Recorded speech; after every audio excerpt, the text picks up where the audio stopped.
You don't need to actually go to Atlassian Marketplace and actually search for the Notion connector and actually to get some kind of a connection that you're actually looking for.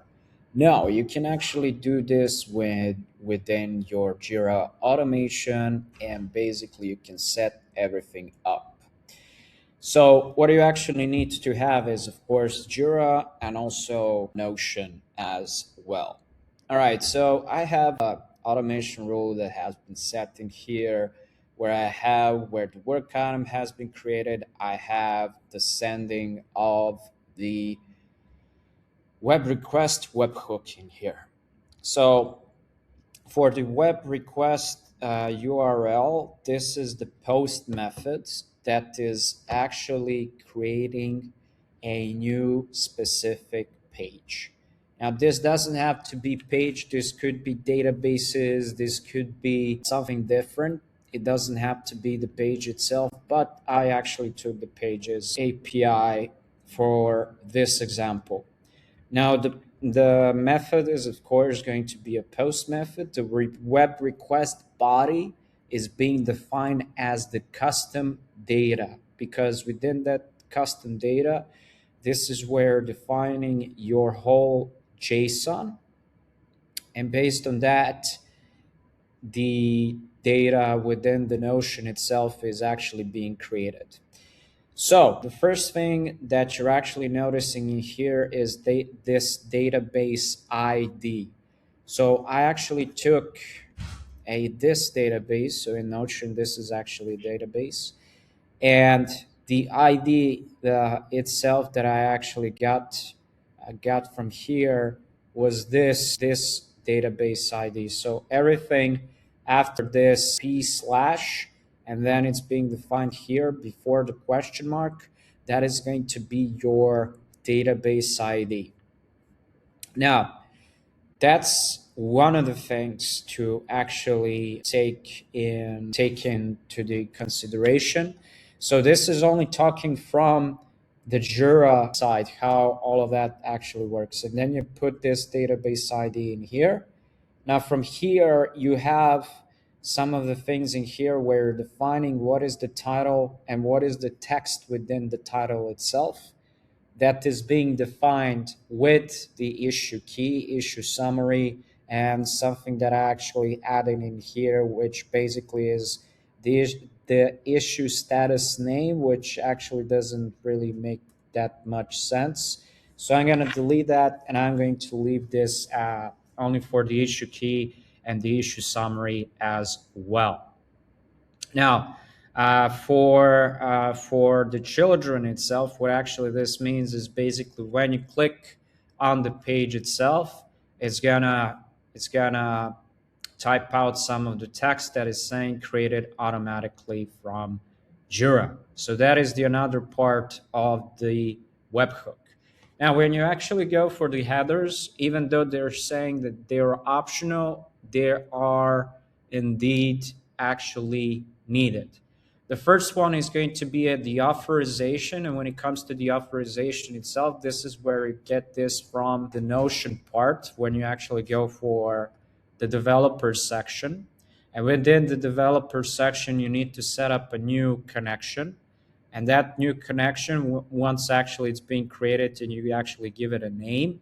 So first of all, you need to know where this connection is appearing in which kind of a space, because if I go here I have two different spaces if you can actually see it from here.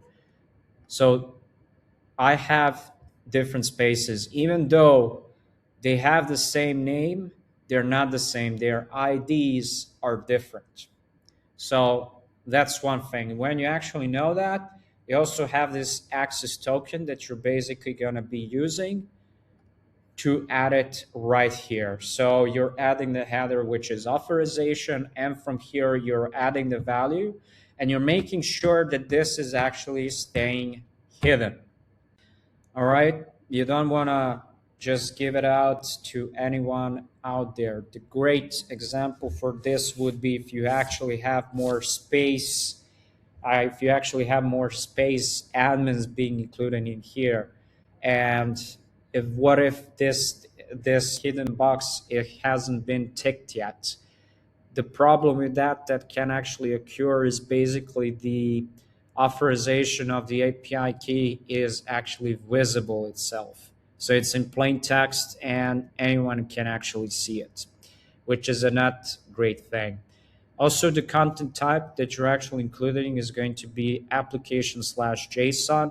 And the another third part, which is also important, is to also have the Notion version being included, which the latest one is this version right here. This is the version that you're going to be using mostly when you're doing your integrations.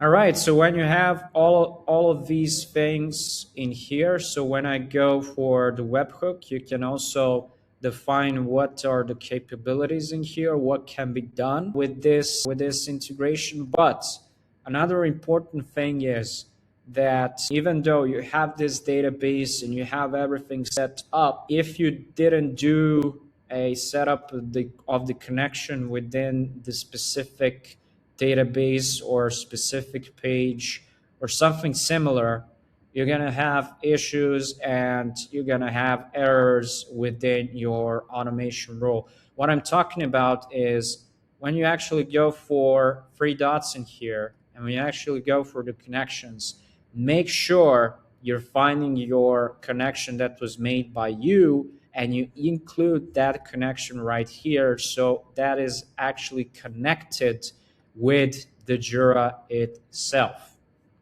All right, so most of the things, yeah, that all of that has been actually covered. When I go for this one, so I'm going to say hello YouTube, for example. So it's gonna go for the key, and it's only gonna go for the summary. It's not gonna go for the description and everything else.